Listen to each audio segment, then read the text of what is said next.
Hi, Barbara. Hi, Ira. Nice to be here in Madrid. And we are in Plaza de Mayor, which is a very nice, a beautiful place in Madrid. We can show everyone where we are.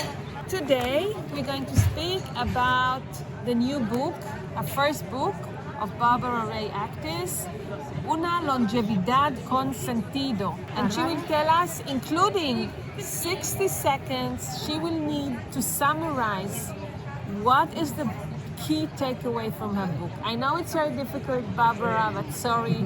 Later on, 60 minutes, key takeaways from your book for people who don't have the time to read it, for people like me who do not speak Spanish and so forth. I want to ask you about the Spanish context. We know that about Italy, we're familiar with the data in Japan, Germany. These are all super societies. So can you tell us a little bit about the Spanish context and how it differs from the European context, for example? So please go ahead. Okay, hi everybody, thanks to be here. In Spain, we are one of the most eldest population in the world, together with Japan and with Italy. We have almost 20% of the population over 65 and growing.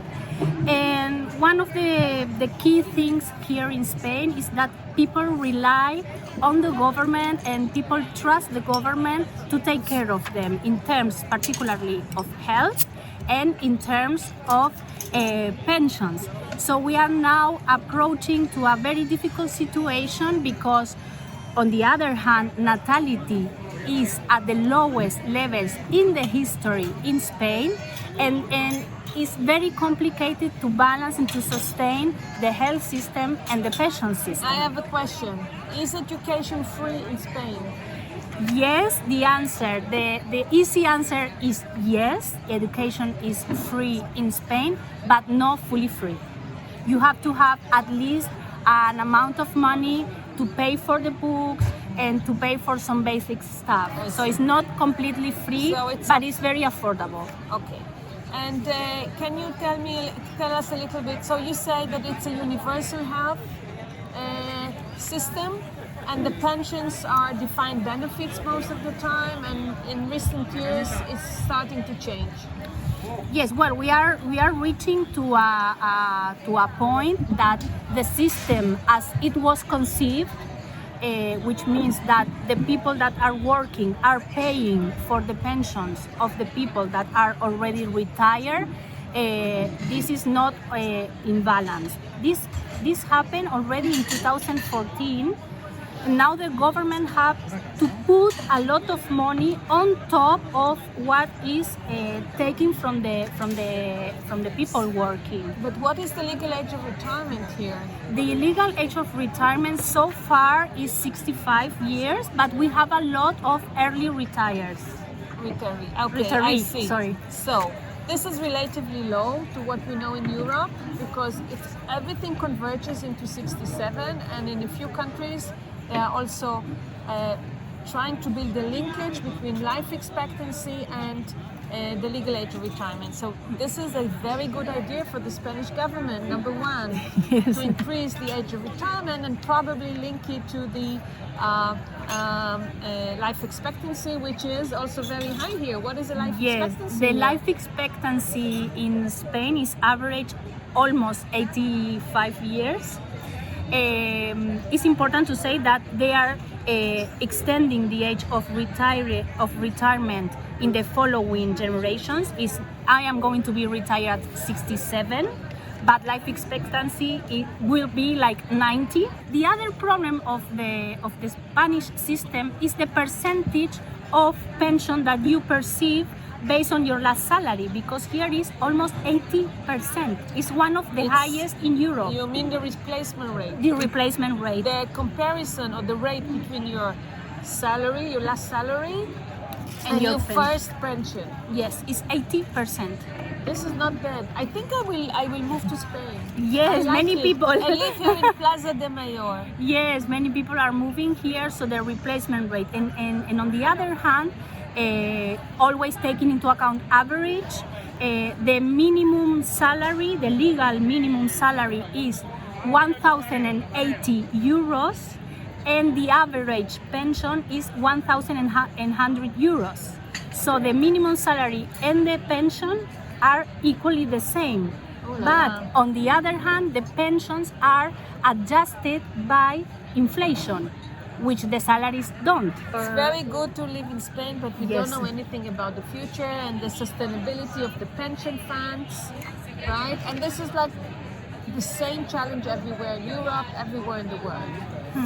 But it seems like there's a lot of unemployment also, unemployment spell on the verge of retirement, which is a big problem. Yes, we have many variables that are converging into a non-viable situation, which are unemployment rates, average salaries for young people entering the system, the working system, high levels of the pensions, a lot of years being retiree because the retirement age is 65, but a lot of people are retiring at 52, 55, 57, and the increasing. But what is the age of minimum eligibility for pension? Can people ask for their 50? Wow. Now you have a plan that you can ask the word of 50.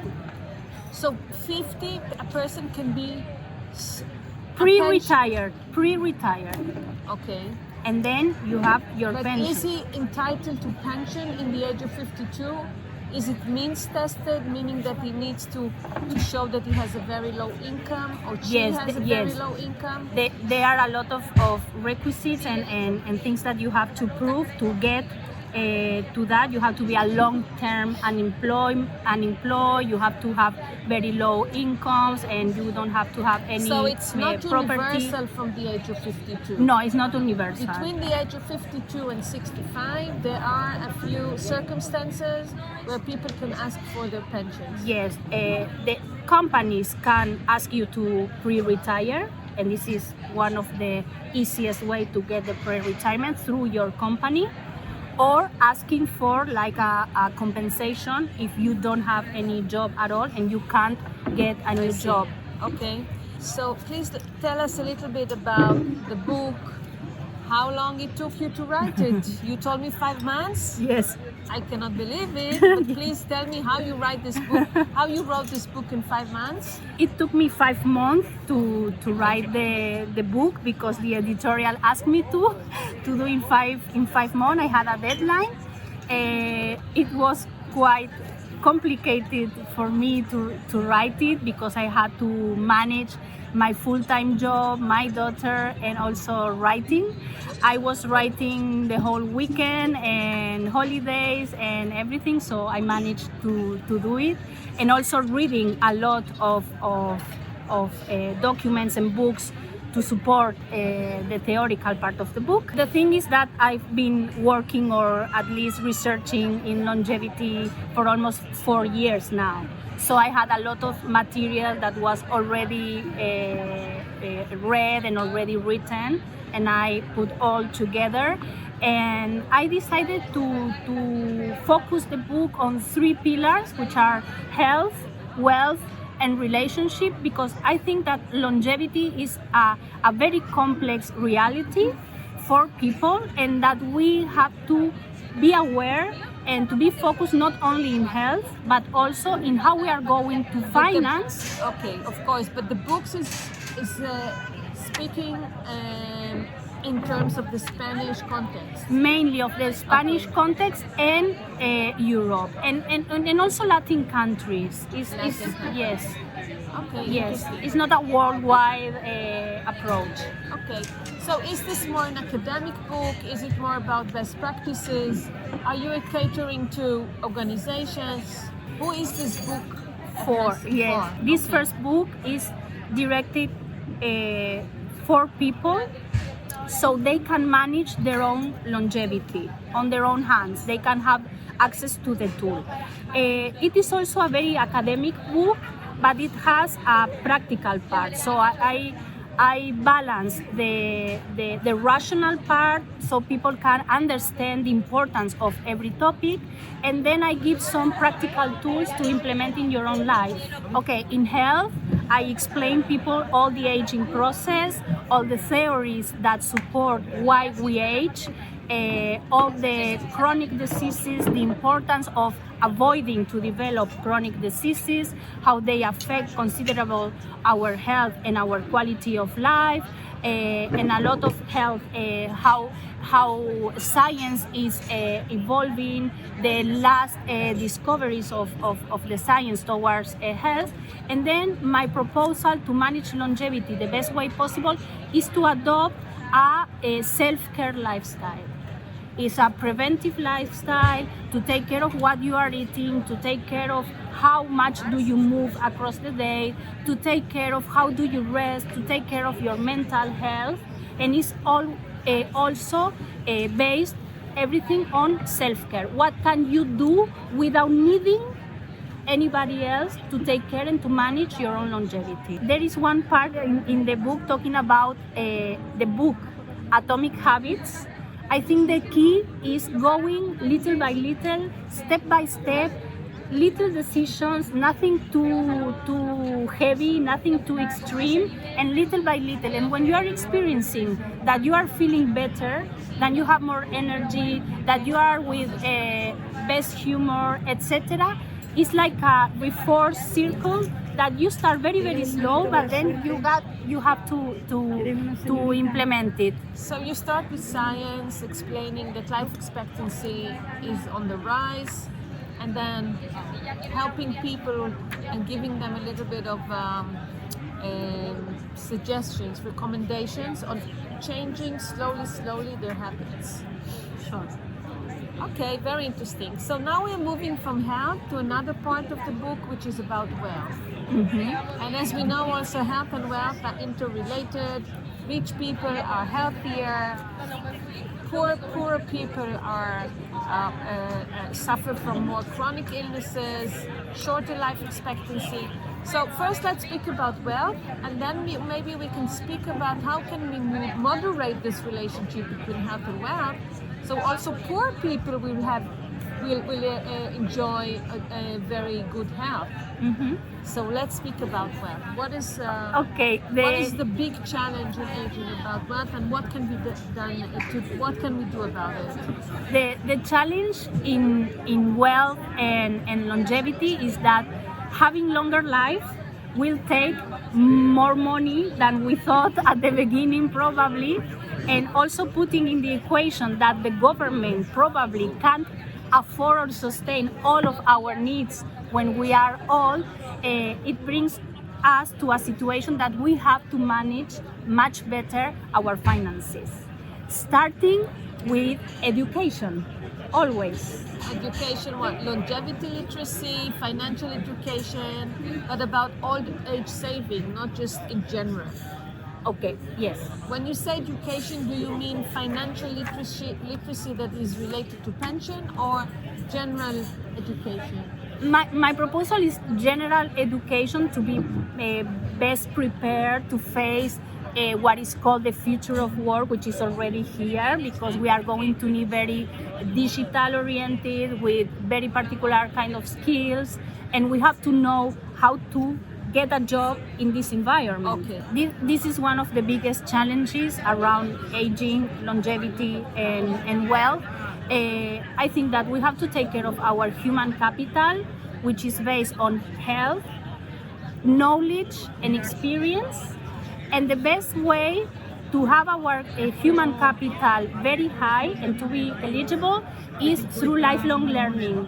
It's no longer valid to have your career at 20, 22, 25 and then start working.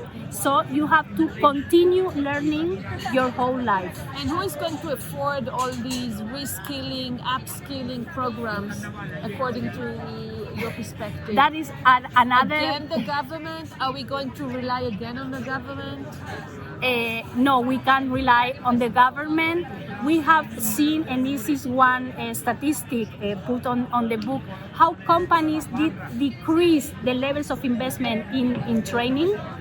Okay, this is interesting. Companies are also lowering the levels of training for their employees, so it's in our hands once again. So you think it is the responsibility of the market, of the companies, corporates, they are responsible to reskill or upskill their employees so that they will have the skills and the human capital to finance their longevity. That will be the best, of course, companies, governments, and people working together. But we can't rely everything on others. And this is the proposal of my book. Don't rely on others. Don't expect that others will help you. You have to help yourself.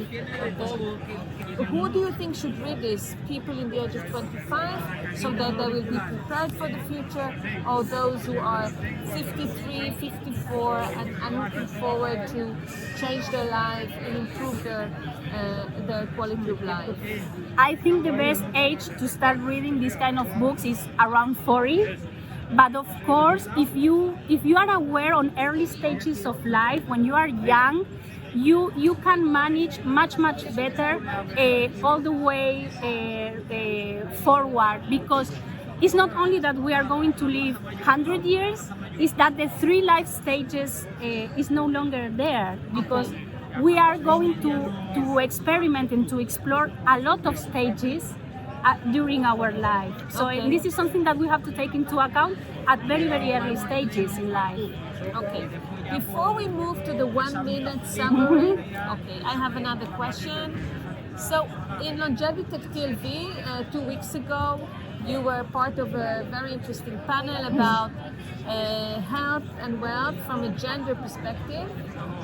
And you spoke a lot about the caregiving roles of women and how this is changing from taking care of the kids, and then we need to take care of our parents.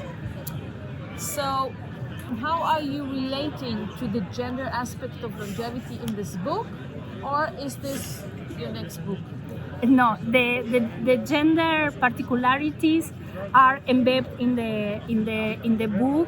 I speak always in general, but at some points I highlight the importance of taking care of women longevity, and the contingency of cares is one of the biggest things in the relationship part of the book, because there are women taking care of women.